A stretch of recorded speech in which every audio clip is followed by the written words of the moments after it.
Masa berapa ni Cik Imam? Kena berhenti pukul 9 ke 9.30 ke? Kita pergi lagi ya. Yang kedua dipanggil budaya materialisme dan sikap individualistik. Ini juga semakin merebak dan membarah dalam kehidupan manusia. Budaya materialisme. Apa maksud materialisme? Materialisme bermaksud mengagung-agungkan material dan kebendaan. Jadi kita hanya percaya, kita hanya yakin, kita hanya beriman kepada benda-benda yang nampak dan dapat dikesan oleh kelima-lima panca indera kita. Hak lima-lima panca indera kita tak boleh nampak, lima-lima panca indera kita tak boleh kesan, lima-lima panca indera kita tak boleh rasa, benda tu mengarut, benda tu tipu, benda tu tak ada, benda tu ilusi semata-mata. Jadi lagu mana materialisme ada nampak ni? Meja ada sungguh ke? Ada. Mikrofon ada. Quran ada. Masjid ada. Tiang ada. Tandas ada. Paip ada. Tapi bila kita mula membicarakan apa yang dalam agama sebut sebagai ghaibiyah, perkara-perkara gaib yang sememangnya menjadi kewajipan kepada kita orang Islam untuk beriman. Sebab dalam awal Baqarah lagi Allah sudah garap dah, allazina yu'minuna bil ghaib.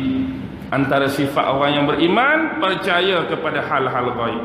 Bila kita bermain dengan materialisme, ini kita akan tolak, ini kita akan nafi, dan kita mula diajar supaya tidak mempercayai perkara-perkara yang bersifat ghaibiyah di dalam akidah dan agama.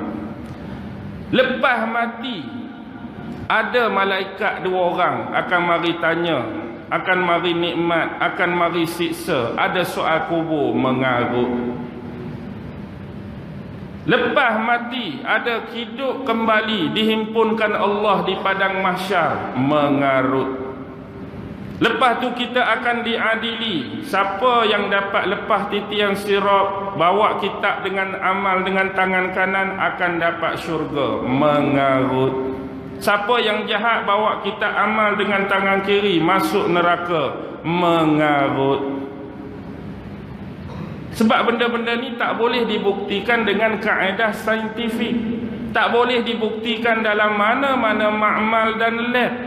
Perkara gaib ni kita cuma diminta beriman, berakidah dan mempercayai. Ini rukun. Tapi bila kita bermain dengan isu materialisme, kita diajar apa yang nampak, apa yang boleh sentuh, apa yang dirasa oleh lima panca indera kita ni lah hak betul. Selain daripada tu, ilusi, penipuan dan mengarut semata-mata. Jadi bila kita tak ada teras soal kubur, kita tak ada teras tentang nikmat, tentang azab dan nikmat kubur, tak ada teras tentang kita akan diadili kembali, tak ada teras tentang syurga dan neraka, maka kita akan hidup tanpa panduan agama. Kita akan membuat sesuka hati kita dalam kehidupan. Sebab apa? Kalau mati pun tak ada malaikat soal. Kalau aku mati pun tak ada seksa kubur. Kalau aku mati pun tak ada nikmat kubur. Jadi ikut akulah nak buat atas dunia ni, aku nak buat apa. Itu materialisme. Dan hari ini mula makin membarah bila manusia berlumba-lumba mencari kemewahan, manusia berlumba-lumba mencari kekayaan, manusia berlumba-lumba mencari populariti, manusia berlumba-lumba mencari pengaruh, manusia berlumba-lumba mencari kemasyhuran. Lantas dalam keadaan itu mereka galik, mereka lalai, mereka lelka dengan nikmat-nikmat dalam bentuk tadi, sehingga melupakan bentuk-bentuk amalan mereka untuk kembali menghadap Allah Subhanahu wa ta'ala. Ada orang yang bekerja nak cari kekayaan, nak cari duit sampai hilang ibadah dia. Ada orang yang terlampau nak kaya, terlampau nak untung, terlampau nak banyak duit, dia sanggup meninggalkan salat 5 waktu dia. Ada ke tak ada? Sampai nak cari benda-benda leka dan lara tadi, sampai tak sanggup untuk berpuasa selama sebulan di bulan Ramadan. Ada yang takut kehilangan kekayaan dia, tertakut kekurangan kekayaan dia, sanggup dia menafikan dengan menidakkan kefarduan dalam amalan zakat. Woi, bagi zakat banyak ni, aku kena ni 14,000. Kalau bagi zakat ni banyak 1,000, takut sikit duit, takut hilang duit, takut hilang harta dia, dia sanggup nafi tak bayar zakat. Niat-niat dalam hati untuk melakukan ibadah haji sudah hilang, sudah pupus, sudah sirna. Tetapi bila orang bertanyakan harga-harga murah, semurah 1,000 ke Bangkok, semurah 2,000 ke Turki, semurah 2,000 ke mana-mana tempat, boleh aku daftar nama. Lagu mana Mekah? Ilmu tak cukup lagi Ustaz, amalan pun tak banyak, niat pun tak ada, tak elok juga.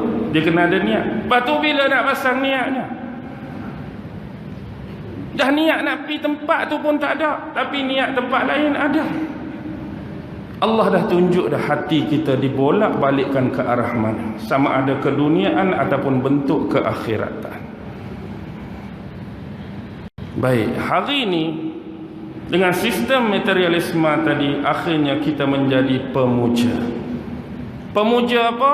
Pemuja harta, pemuja kekayaan. Yang hari ini base dia ialah duit, wang, duit dan wang. Kita jadi hamba kepada duit, kita jadi hamba kepada wang. Secara jujur, taklah sampai tahap tu Ustaz. Tengok saya sebut satu-satu. Hanya kerana wang dan duit, manusia sanggup berbohong dan menipu. Hanya kerana wang dan ringgit, dia sanggup cantas dan cah keting rakan sekerja dia. Hanya kerana pangkat dan kemasyhuran, dia sanggup menidakkan ketokohan dan kelayakan sebenar saudara dia. Hanya kerana duit dan wang, dia sanggup melacurkan diri dia semata-mata untuk sesuap nasi. Hanya kerana duit dan wang, dia sanggup meninggalkan agama dia.